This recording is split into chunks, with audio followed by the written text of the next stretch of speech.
పవిత్ర క్షేత్రమైన తిరుమల తిరుపతి దేవస్థానంకు చెందిన లడ్డూ ప్రసాదంలో నెయ్యి కల్తీ జరిగిందనే ఆరోపణలపై చిర్రి బాలరాజు తీవ్రంగా స్పందించారు. పోలవరం నియోజకవర్గంలో నిర్వహించిన మీడియా సమావేశంలో మాట్లాడిన ఆయన భక్తుల విశ్వాసానికి భంగం కలిగించే చర్యలను ఎట్టి పరిస్థితుల్లోనూ సహించబోమని స్పష్టం చేశారు. లడ్డూ తయారీలో నాణ్యత లోపాలు చోటు చేసుకోవడం కోట్లాది హిందువుల ఆధ్యాత్మిక భావాలను దెబ్బతీస్తోందని పేర్కొంటూ గత ప్రభుత్వ హయాంలో సరఫరా వ్యవస్థలో భారీ అవకతవకలు జరిగాయని ఆరోపించారు. అప్పటి ముఖ్యమంత్రి వైఎస్ జగన్మోహన్ రెడ్డి పాలనలో సిండికేట్ల ద్వారా నాణ్యత లేని పదార్థాలు వినియోగించారని విమర్శించారు. మాజీ మంత్రి అంబటి రాంబాబు వ్యాఖ్యలు అసలు సమస్యను పక్కన దారి పట్టించే విధంగా ఉన్నాయని అన్నారు. కల్తీ వ్యవహారంపై సమగ్ర విచారణ జరిపి బాధ్యుల పేర్లు బయటపెట్టి చట్టపరమైన కఠిన చర్యలు తీసుకోవాలని డిమాండ్ చేశారు. అలాగే పవన్ కళ్యాణ్ పిలుపు మేరకు గ్రామ స్థాయిలో అవగాహన కార్యక్రమాలు చేపట్టి ప్రజలకు నిజాలు తెలియజేస్తామని ఎమ్మెల్యే వెల్లడించారు. ప్రజల విశ్వాసాన్ని కాపాడటమే ప్రభుత్వ ధర్మమని స్పష్టం చేశారు. అంబటి రాంబాబు అనేటువంటి మాజీ శాసనసభ్యులు, మాజీ మంత్రివర్యులు ఇలాగ డైవర్షన్ పాలిటిక్స్ చేస్తూ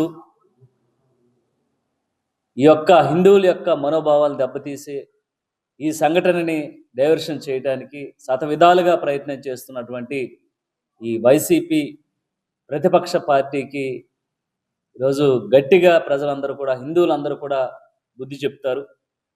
గతంలో వీరు ఏదైతే లడ్డూకు సంబంధించి సిట్టు వివరణ ఇచ్చింది, అలాగే దానికి సంబంధించి ఏదైతే వీరు కల్తీ జరిగినటువంటి నెయ్యిలో ఒక చుక్క పాలు కూడా లేకుండా సిండికేట్ పాలని ఉపయోగించి వీరు నెయ్యి తయారు చేయడం, ఆ నెయ్యిని లడ్డూలో కలపడం, ఇలాగా ప్రజల్ని, హిందువుల్ని, హిందూ యొక్క మనోభావాల్ని దెబ్బతీసే విధంగా కేవలం డబ్బు సంపాదించాలి అనేటువంటి ఒక దృఢ సంకల్పంతో గత ప్రభుత్వం చాలా బలంగా పనిచేసినటువంటి నాయకత్వం, అలాగే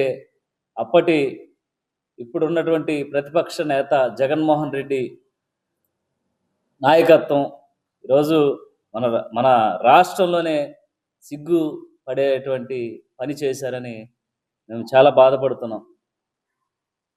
ఈరోజు ఈ లడ్డు కల్తీ నెయ్యి విషయంలో హిందువులందరూ కూడా ఏకతాటిపై ఈరోజు ఖండించాలి.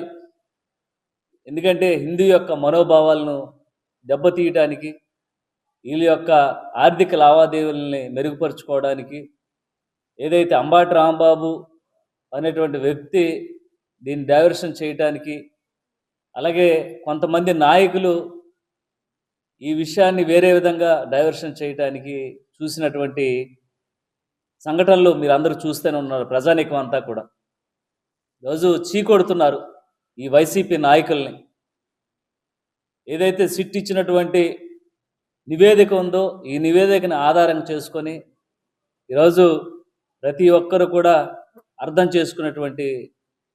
చేసుకోవాలి. ప్రతి ఒక్కరు కూడా ఖచ్చితంగా ప్రభుత్వం వీరు చేసినటువంటి ఏదైతే అన్యాయం ఉందో, అక్రమం ఉందో, వీటన్నిటిపైన ఎవరెవరు ఏం చేశారనేటువంటి నివేదిక రోజు ప్రభుత్వానికి ఇవ్వటం జరిగింది. దేవుడు వీరిని కఠినంగా శిక్షిస్తాడు. ఎందుకంటే ఇలాంటి హిందువుల యొక్క మనోభావాలను దెబ్బతీసినటువంటి వ్యక్తులను కానీ, ప్రభుత్వాలను కానీ